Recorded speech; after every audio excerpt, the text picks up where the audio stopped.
Welcome back in to the Midtown Madness podcast with Peter Hale and Zach Miller. I'm Zach Miller, joined by Peter Hale. Pete, I think that we started talking about recording another episode with, not that there's not a lot to talk about. And then within the span of about 2 hours, our episode notes ballooned to a page and a half, maybe. Yeah, maybe I went overboard on the outline, but certainly it ballooned. We have plenty to talk about now. Plenty going on. I absolutely love your notes. Like I was like, okay, cool. I so very much appreciate you doing the legwork on that this time because again, like I said, I've been running around like a chicken with my head cut off with all this stuff I got going on over here. I mean, that's not to say you don't have a ton of stuff going on because I'm not the one with 2 kids and yeah, you're free to take one of them if you want though. I may need a couple of years before I start doing it. I think about that. Big news is, all around the SLU athletic department. I think the darling of the athletic department right now is Katie Shields, and some big news for SLU soccer fans. Katie Shields has agreed to unknown terms to be the long-term head coach at St. Louis University. Yeah, I mean, anyone who's listened to even one episode of this show, this podcast, anytime in the last 6 months knows how we feel about Coach Shields. Yeah. So anything that keeps her at SLU long term is good news to us, even though we don't know exactly the terms of it, how long it'll be. But that's great news for SLU and the program. Yeah, I think one of the things SLU has really done pretty well at, as far as keeping coaches around on a budget that's less than the big dogs, if you will, is that they really up the perks. And by perks, I mean facilities. When Rick Majerus was here, we had a really nice classroom environment in Chaffetz. Obviously, Chaffetz Arena was built. In general, when Travis Ford came in, they overhauled the lounge area, made it a little more, exciting, enticing to players as far as relaxing in between, sessions. So I'm guessing that something involving the soccer stadium is probably in the works as a way to keep such a great coach here. Yeah, when I came on campus in fall of 2001, it was not all that long that Herman, as we know it, had been open, and SLU was back on campus, not playing out at Soccer Park in Fenton anymore, or whatever it's called now. And at the time, it was considered one of the really great facilities in college soccer. The field was great. And it had a really nice stand and everything. But in the last, 20 years since then, definitely a lot of other programs have passed it up in terms of what they're offering for their soccer program. So it's definitely due for some upgrades. And I think, they're looking at the 2 coaches they have now as both being really long-term coaches. So I think SLU's definitely due to reward them with some facility upgrades.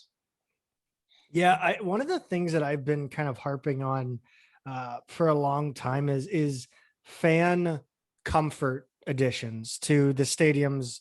The baseball. It's hard to go to a baseball game. It's hard to go to a softball game.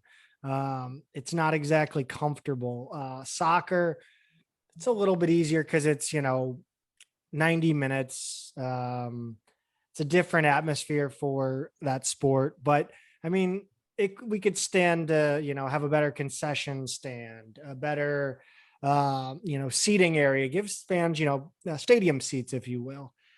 But yeah, I think most likely you'll see something on the end of, player comforts, maybe a lounge area similar to what's in Chaffetz, and just a place that they can keep all their stuff that isn't a garage behind the stands.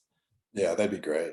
Yeah, and a little bit goes a long way. You don't need to build a new stadium or anything like that. But if you're thinking of, like you said, little things like fan comforts and player comforts, I don't think you'd have to break the bank to really put something more competitive out there. So we're obviously very excited about that news. I can't wait to see where this team and this program heads as far as women's soccer goes. Speaking of me harping on things constantly, big news down the pipeline for those that are gear whores like myself. Love to see what is out there as far as Billiken apparel merchandise. St. Louis University announced they have partnered with Homefield Apparel. Uh, Finally, that's all I can. To quote SLU Fan 13 on Billikens.com, and Branch Wilder and Angels in the Outfield. All I can say, sports fans, is it's about time. Yeah, for sure. One of the hardest things about being a SLU fan, and we always have our little grumblings here and there, but I just feel like we've never had like cool gear. Like we've never had like really just cool stuff. Like I'll see stuff, in Cincinnati, I see UC and Xavier stuff and think, oh man, I would love if SLU had, shirts like that or hats like that or whatever it might be. Homefield is, for those not familiar, if you go to homefieldapparel.com, they have a roster of about 100 schools, most of them D1, but a few smaller schools as well. And they do what they call, the way they put it is, we study your school's history, traditions, and legacies to create thoughtful premium apparel. So you see a lot of like kind of vintage looking stuff. You see throwback, retro logos.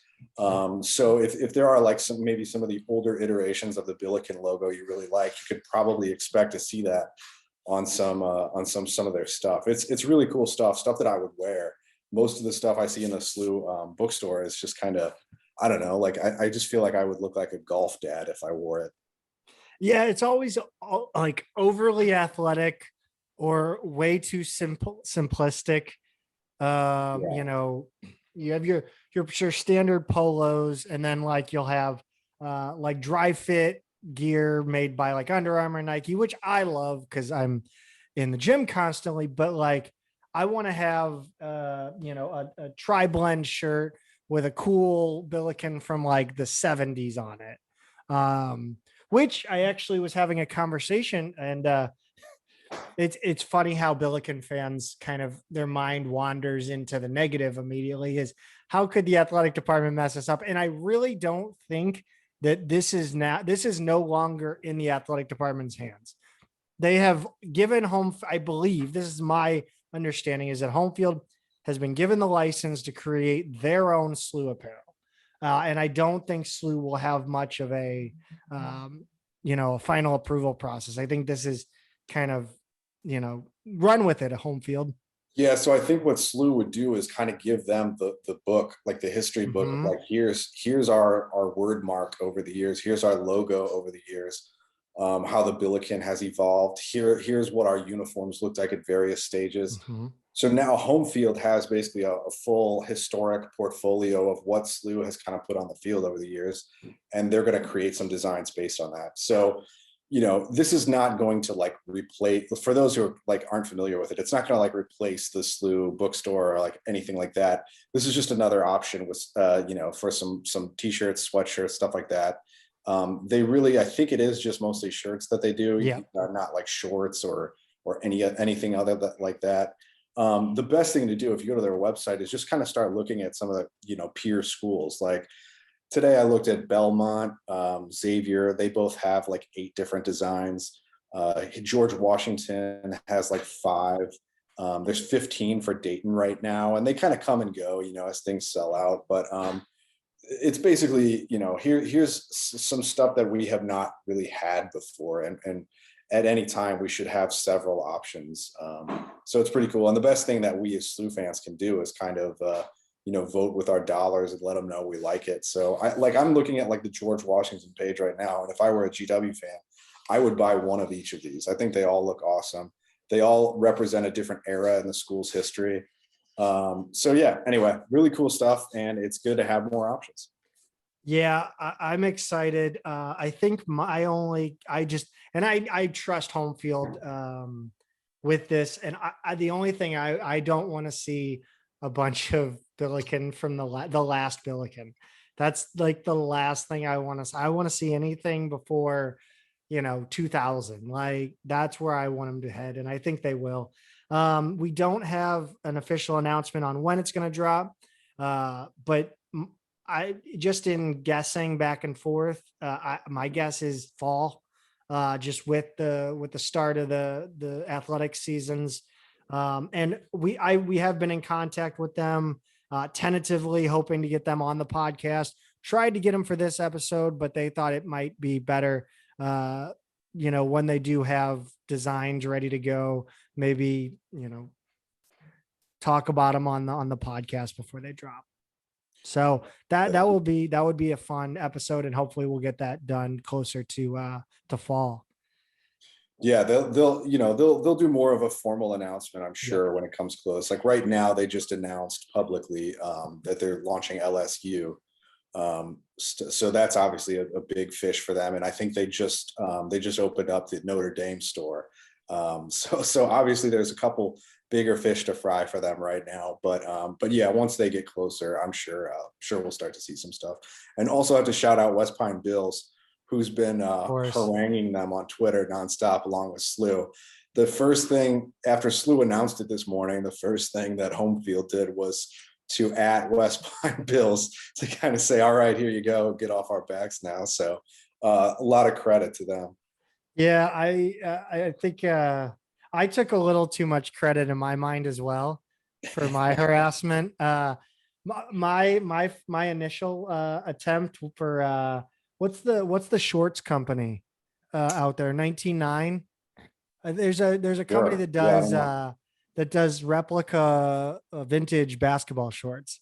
And I mean, I'm no longer a basketball short wearer, but like if you put a vintage SLU short, I'm gonna buy it. Like I Yeah, can't, yeah, so for sure. I'm gonna start my fund for when Homefield drops their merchandise, and Yeah, I mean, buy one of each. You'll see. it, I think you'll see us wearing it. I think both of us. That's our entire wardrobe for the podcast at that point. yeah, I think it's going to be, yeah, whether it's three or if we're like Dayton and come out of the gate with 15, I think I'm just going to get one of each. So yeah, that's pretty exciting. And I'm glad to see a fan campaign, a harassment campaign like this rewarded. And luckily it wasn't like, anything toxic or anything like that. It was all positive and fun. So good to see the fruits. Good to see that bear fruit. Yeah, if we can push this, I mean, we need to start hammering on the jersey front now, Yeah. because clearly somebody's paying attention. I do wonder who first reached out from SLU, because I don't know if I'm supposed to say that, but I believe SLU reached out to them first. But Well, so credit to whoever made it yes, happen. yes, I wonder who it was.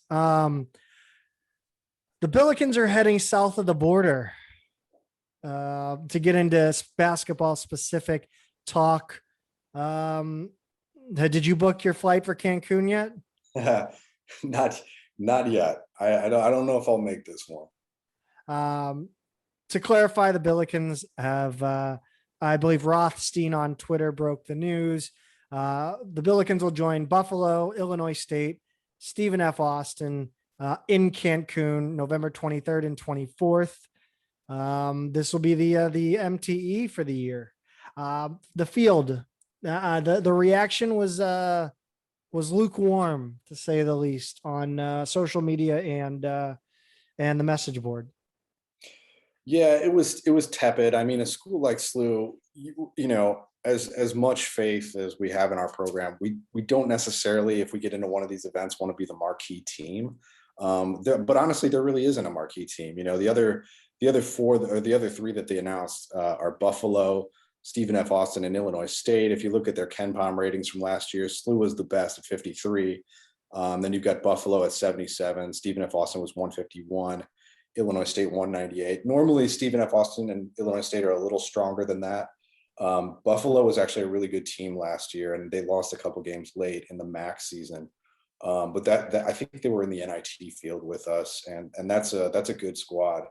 So these are solid games that I don't mind on our schedule. But normally, if you play in one of these, you want to play at least one, you know, team above you, a power conference team. So we're not necessarily getting a much stronger, you know, hit to our net rating out of this, even if we are getting a couple good games. We'll play 2 out of those 3 teams based on how things go. Yeah, hopefully we get the intriguing matchup of Jim Whitesell and Buffalo playing the Billikens. So yeah, it's a good team. I would love to see that matchup, whether it's Yeah. first round or whether they kind of make us the top 2 seeds and hope we win the first game. That sounds actually like a reasonable expectation. Yeah, I think the reasonable expectation is that we should win this. I Mhm. don't think it would be hard to come out of this with one or more losses and not look like a ding. But that said, Buffalo is a good team, and I think they'll be pretty solid again. They'll compete for the MAC again this season. Yeah, so if any of the listeners out there, my birthday's coming up. I wear a size Cancun multi-team event. So yeah. Anyway, uh, other non-conference games so far. What are we looking at? What has been confirmed? What can we tell listeners right now? So, SLU hasn't necessarily said here's who we're playing this year, but just from what we can infer from home and home contracts or anything we've had in the past, or that's just been announced by basketball writers on Twitter or whatever. We know we've got home games against Auburn, which is the return game that from us going down there. And then we've got Boston College coming back to Chaffetz. I think they weren't they the first game in the new arena, the first non-exhibition game in the new arena from BC? yeah, I thought that was the first Huh. back when the arena opened. I could be wrong, but I thought I remember I was living in Chicago at the time, and I thought I'd go Let's. down for that one. Yeah, I remember the BC game. I did miss half of a BC game. I It, do wa- it remember was that. one of the early games for sure, and we did Yeah. we did win that one. So that's kind of a good one to get back. And then on the road, we're going to go to Memphis, we know, and then we're due to go back to Carbondale, play Southern Illinois there. So those are the 2 home and road games we know, which along with the 2 we're going to get out of the Cancun Challenge. So that's 6 total games that we know about. The one thing we don't know about Cancun yet is whether they're going to do those like kind of those 2 home site games Mhm. first, because sometimes they put 8 teams in this, and the lower tier teams will travel to the higher teams for road games before everybody heads down to Cancun. So there might be 2 kind of bye games built into that. But if not, in a normal season, you're looking at about 13 non-conference games plus an exhibition game. SLU tries to give season ticket holders 18 games. So we've got about 7 or 8 left, based on how things shake out. And so out of that, we're going to have an exhibition game, at least 1, maybe 2, and then you'll have 5 or 6 bye games, whether or not 2 of those come from the Cancun Challenge. And then within those, we might wind up with a lower division opponent. Like we had Maryville recently, we've had Rockhurst before. You might get one of those, but hopefully we see one more game against a power team, whether it's Big East or ACC or Big Ten or something.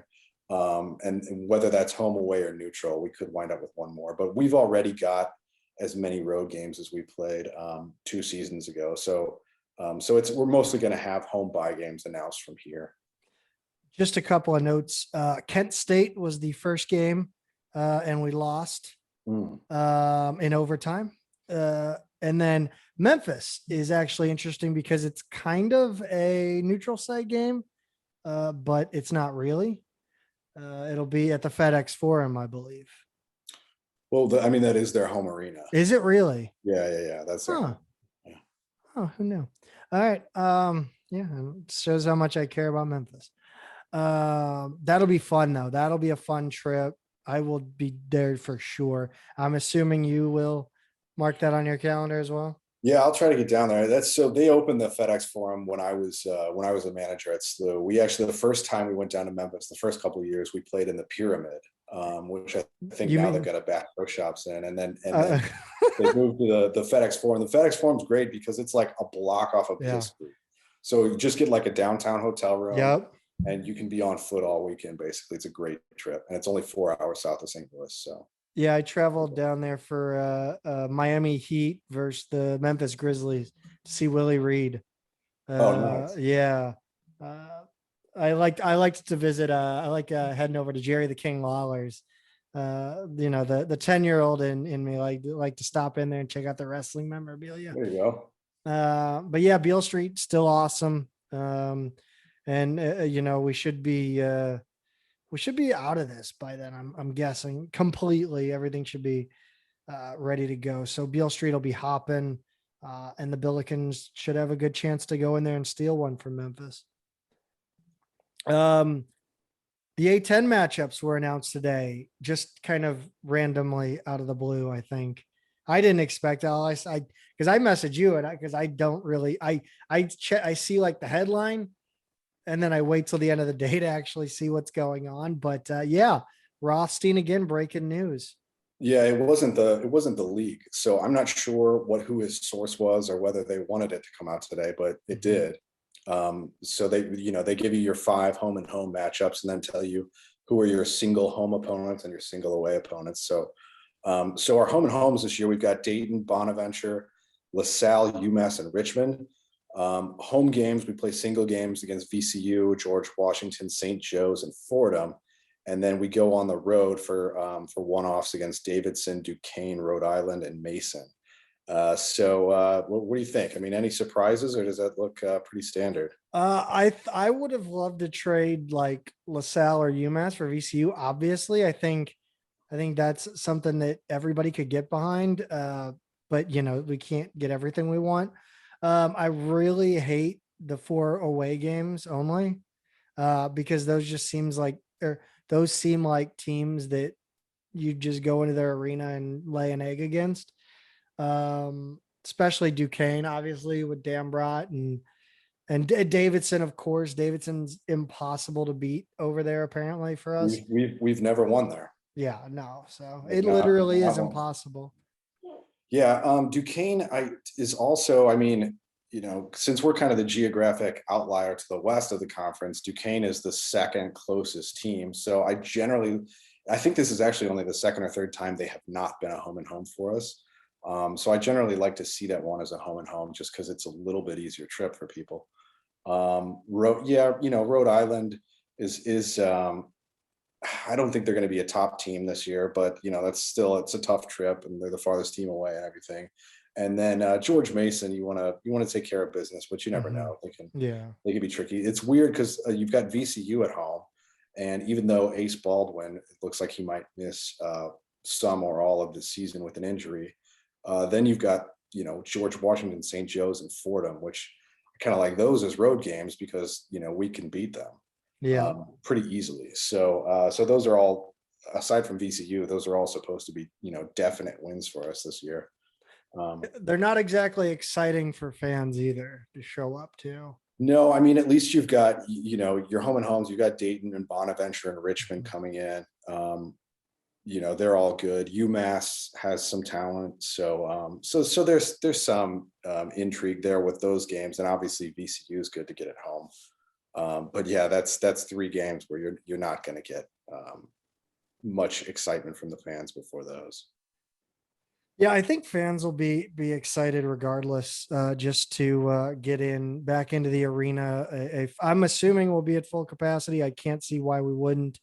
The way things are going in hockey, especially right now. Yeah, I mean, even a place like I think Boston, in Massachusetts, was at full capacity tonight for the playoffs. So yeah, I think everybody's going to be jacked up regardless. So that is going to be good, and I'm excited for this season. I'm already starting to wind myself up for it.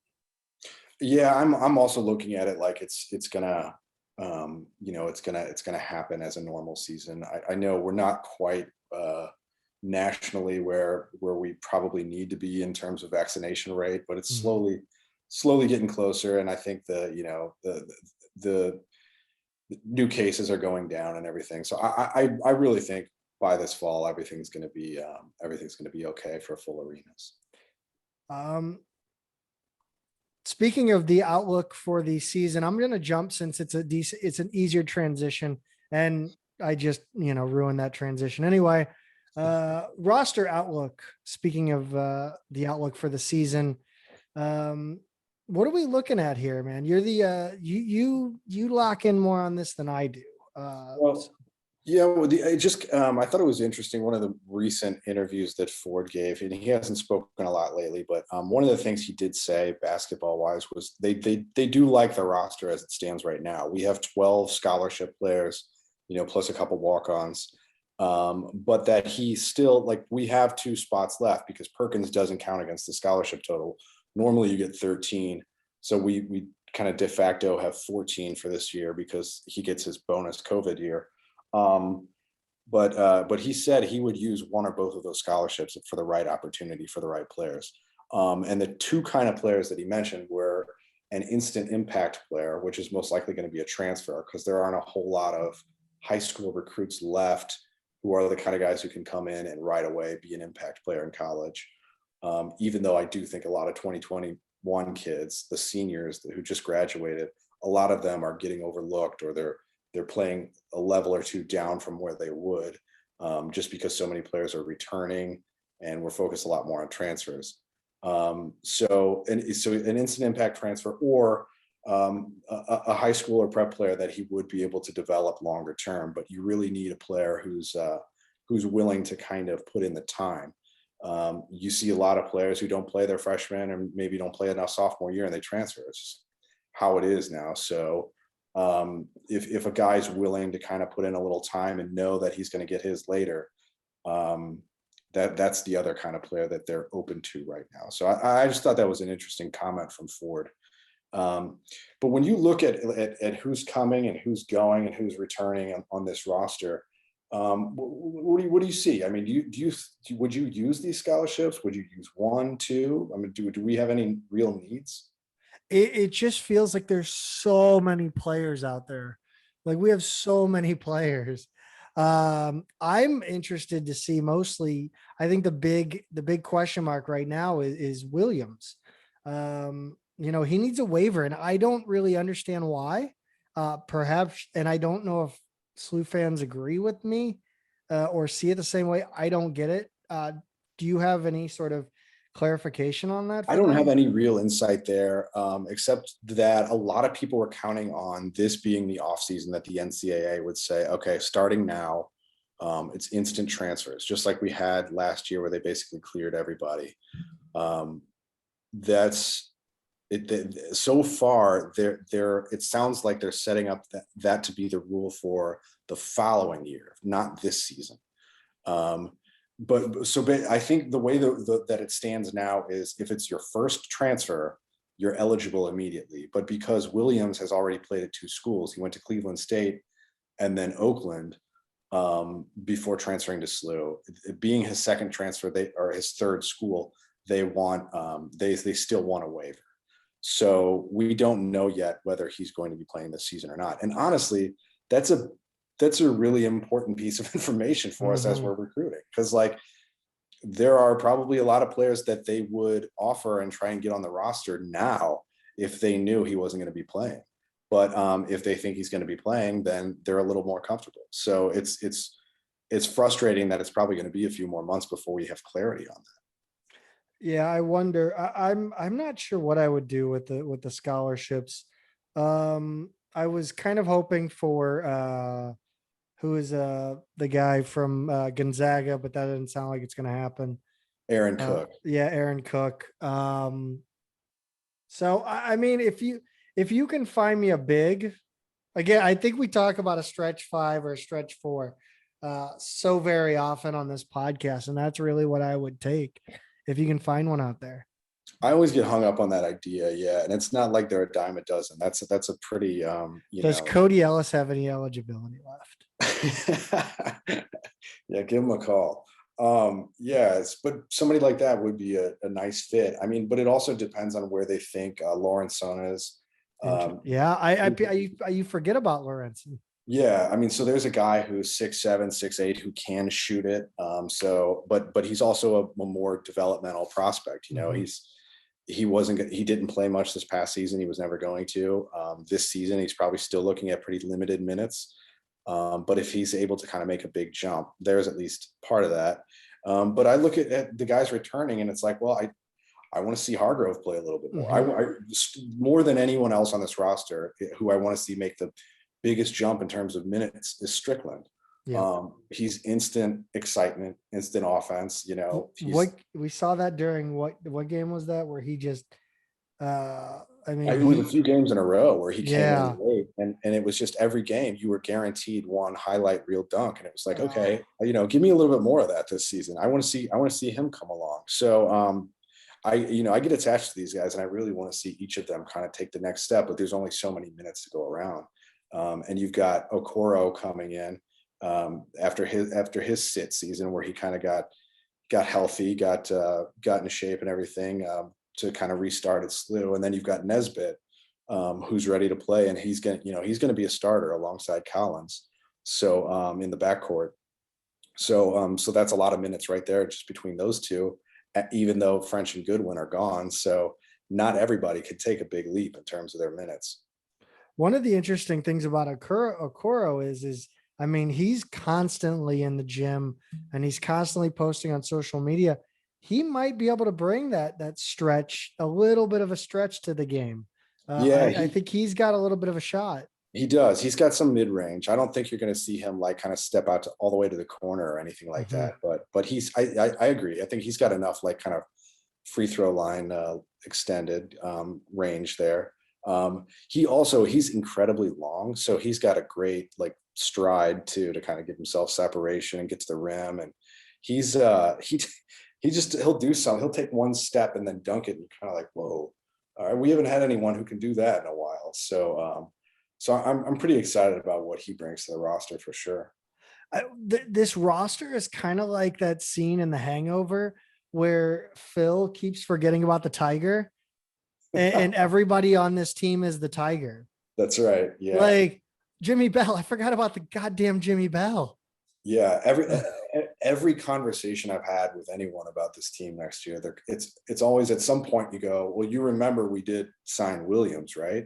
And it's like, oh yeah, he's coming in, or like, yeah, you guys, you remembered like Jimerson's still there, and like there's always somebody like we'll have a whole conversation, and it's like, oh yeah, wait a minute. Yeah, I think we're returning a little bit more, and we're a little bit deeper than people realize, just because this team for 4 years has been all about French and Goodwin, in terms of our identity. So you kind of lose that identity at the top, but I don't really think we took a step back in terms of the talent that we have.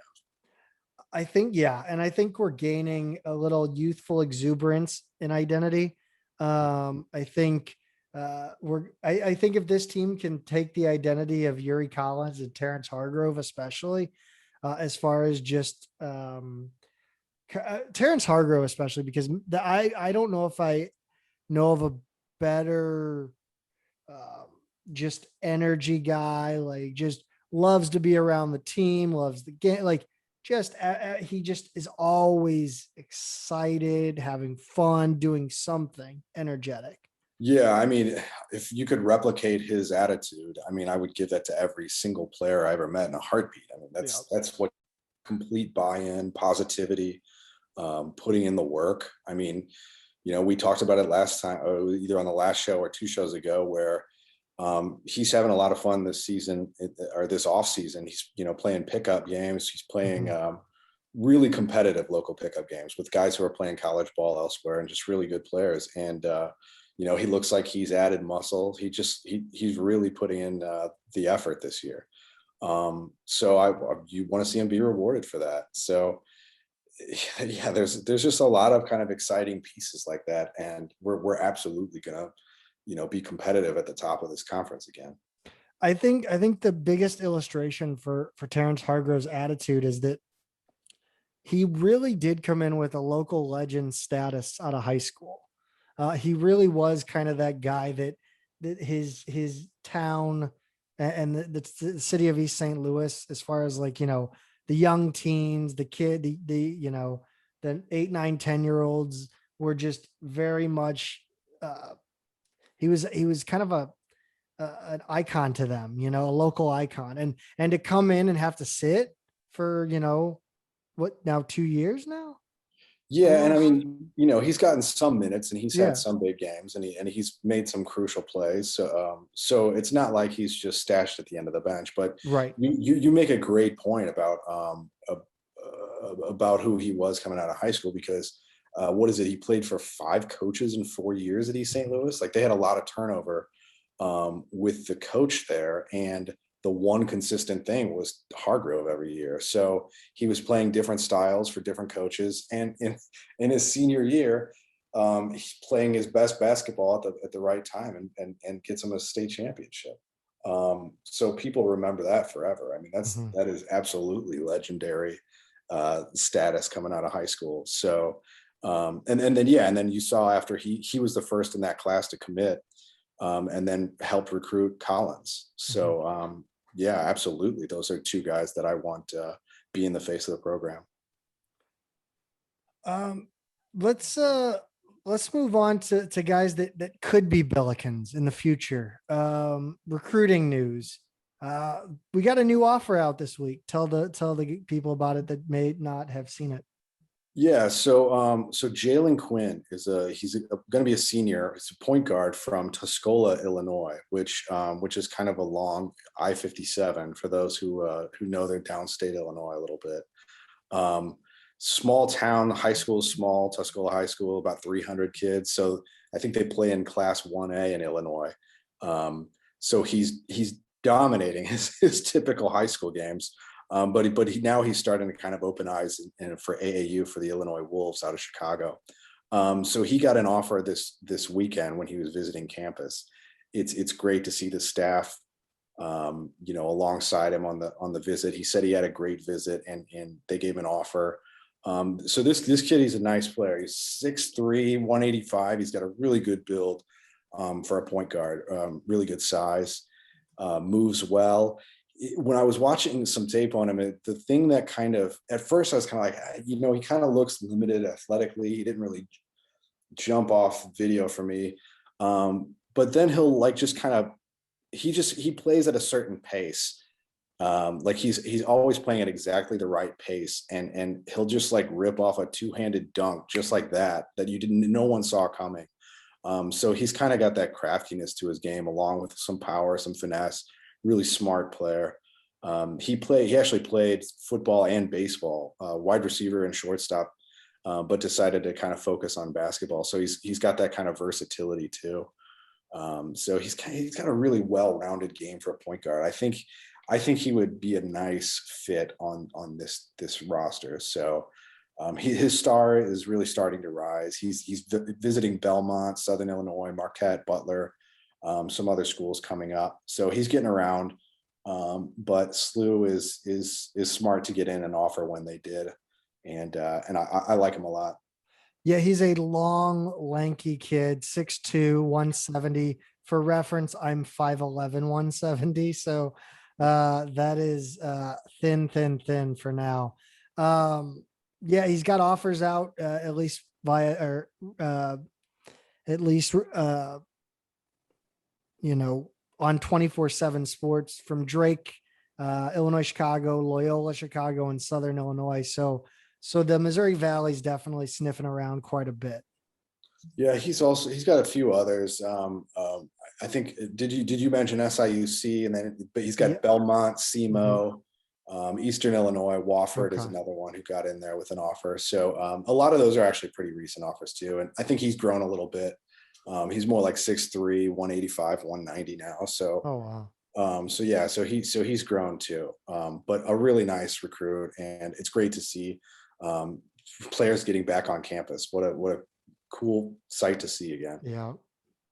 I cannot believe I'm about to say this year, but what's going on around town in the 2024 class?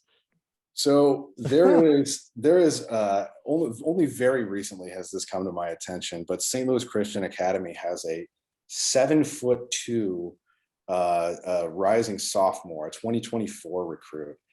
He just got an offer from Illinois. He's one of these guys who I think his name's John Ball. Bowl was probably how you pronounce it. Like, so it's like BOL, like Manute Bowl, which is generally a South Sudanese name. I don't know if he's from there or just maybe his parents or grandparents are. I don't know the situation. We don't have much on his backstory yet because he's just kind of come out of nowhere to hit the scene. But he's with St. Louis Christian Academy and he's playing on Brad Beal Elite's 15 and under team. He's working out with former SLU coach Marcus Wilson, who also is involved with the Brad Beal Elite program. And then also former SLU player Corey Frazier, who's a local coach. But he's gone from an unknown to drawing a lot of attention really quickly. 7'2" and moves really, really well. Like normally, if you've got a 7'2" kid who doesn't have a driver's license yet, he can barely walk. And shoot.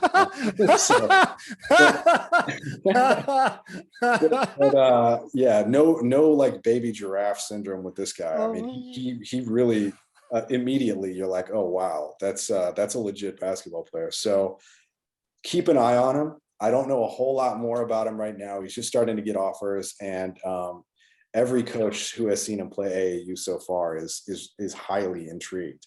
So yeah, one to track, and for now a local recruit. I can't find anything on him. Yeah, it's tricky, and it's also there's another basketball player in college right now, John Ball Ajax. So yeah. So you wind up getting a lot of, or Ajoc maybe, but you wind up getting a lot of hits on him if you try and search the other guy. So more to come, but there is a 7'2" kid in St. Louis right now who is worth your attention if you're a basketball fan. I'm trying to remember the last 7-footer to roll through. Legit 7, Welmer? On SLU's roster. Yeah. No, Welmer wasn't 7 feet. Bryce Hushak was. I don't know if we've had anyone 7 feet or over since then. Let's see. Madani was 6'10". Yeah, no, he wasn't 7 feet. Neufeld was just under. Was John Manning listed at 7 feet? You know what? I think you're right. He may have been. He was close. Slowly scrolling here. Neufeld was 6'11". Gilman was 6'10". Oh, Gilman. This is terrible radio. Gilman. There we go. I'm trying to even go back to Manning. Manning was listed at 6'11". All right. So yeah, it might have been Bryce. That's crazy. Yeah. And Rob Lowe was 6'11". Yeah, I got to think it was Bryce. We may get back to it. We'll answer that question on the next episode. Yeah. Tweet it. Send us your angry tweets in the meantime. Yeah. Just stop looking at Sports Reference and record the damn podcast. Yeah, that's 7'2", 15-year-old. Wow. For bodily reference, as a freshman, I was 4'11" in high school. So, I'm doing like the verbal version of like the Michael Jordan poster with the height, like that you can measure. That's what I've been doing. That's this episode of the podcast. So,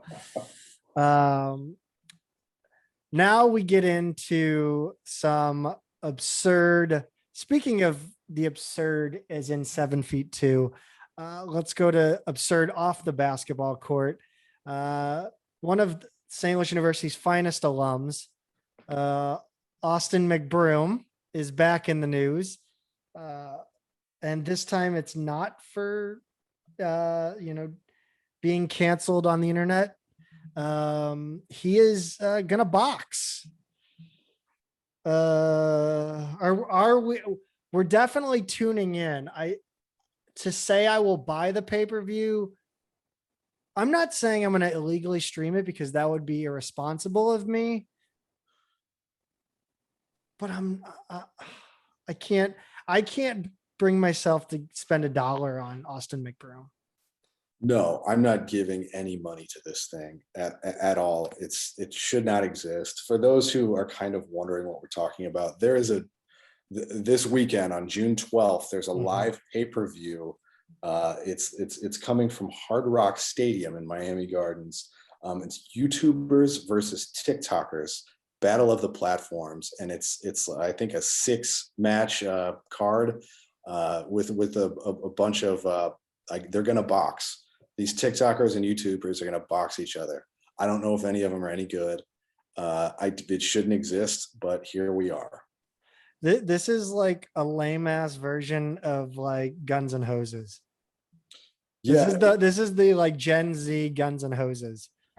yeah, except like Guns and Hoses, like I don't know, They were it's cops and firemen. I like, and they're raising money and stuff. yeah, these guys are just raising money for their own Yeah, coffers. there's nothing to begrudge there. These Yeah. guys are like trying to look tough. I mean, it's the poster for this thing. It honestly, it looks like a boy band who's decided to make a music video about them being boxers. They look like they're pretending I am to be definitely boxers. dropping it right below here. I'm gonna put it in the video. I'll drop the poster in post production.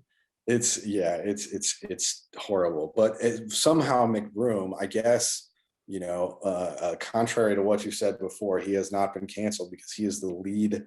He is on the lead. It's The title, yeah, the main event. Sorry, yeah, he is the main event. yeah. So aren't he's fighting some TikToker named Bryce Hall, who I had never heard of before this because I'm 38. But like I said, here we are, and no matter who wins and who loses, in truth, no one wins, and we all lose. I may live stream myself watching it on the podcast YouTube page. And if anybody really just wants to jump in the Zoom for that live stream, I think I might just like, you know, throw open a Zoom meeting and just say, hey, if you want to join and talk about the fight live on YouTube, like, let's go. Yeah, I wish I really just want to get into just the weirdest altered state and watch this thing and stream on YouTube. But don't give it your money. No, I no, don't just do it. Yeah, don't But do it. don't. Hey, allegedly, don't pirate stream. Allegedly, don't pirate stream. Yeah, we don't recommend that, do we? Yeah, do we have anything better that we can like end the show on? Like anything you got? We had a lot of good topics that we've covered already, and no, I just I think we wasted it all. I wanna end it on something else. Maybe we could do. I've got on one high note. We already mentioned this before, but Fred Thatch graduated in 3 years, and there's a great St. Louis Post-Dispatch, stltoday.com, write up on that from a couple weeks ago. I think it was the 25th, the 24th or 25th that article came out. And it's just kind of a profile of the work he put in to graduate in 3 years. This last semester, he took 19 hours, which is something I never even for a second considered doing in college. That's crazy to do that and be playing Division I basketball at the same time, which is a full-time job, whether people realize that or not. So Fred Thatch really got after it academically. He only had one grade that wasn't an A, and I think it was a B plus. Which again would be my best semester in college. So he's going to go get his MBA now while he plays out the rest of his basketball career, and I can't give him enough credit for that. So I would much rather end on that high note about one of our really impressive players getting it done at SLU instead of Austin McBroom or whatever goober that he's fighting. Speaking of real athletic achievements that aren't fake for pay-per-view, a note, track and field coach John Bell is biking a long way. He is on the Trans Am bike race, a 4,200-mile race from Astoria, Oregon to Yorktown, Virginia, according to Brian Kunderman. The race rolls through Missouri, southern Missouri to Farmington, and then crosses the river into Perryville and onto Chester, Illinois. So good luck to John Bell. Biking that far is insane.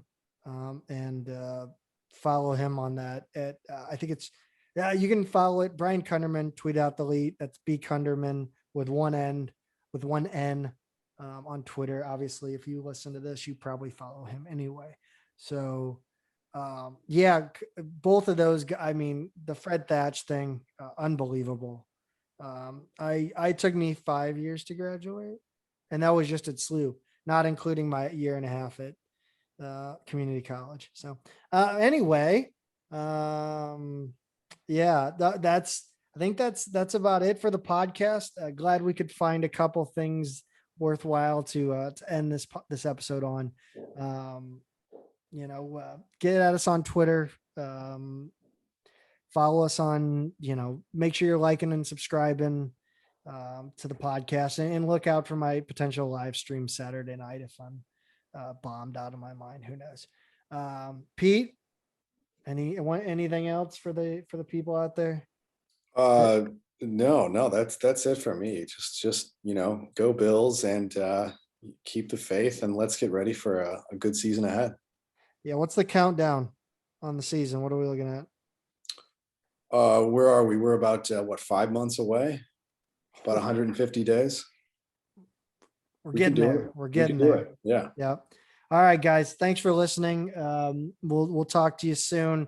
Kind of a weird schedule we're gonna work on. Just kind of when big things happen, we'll talk about them.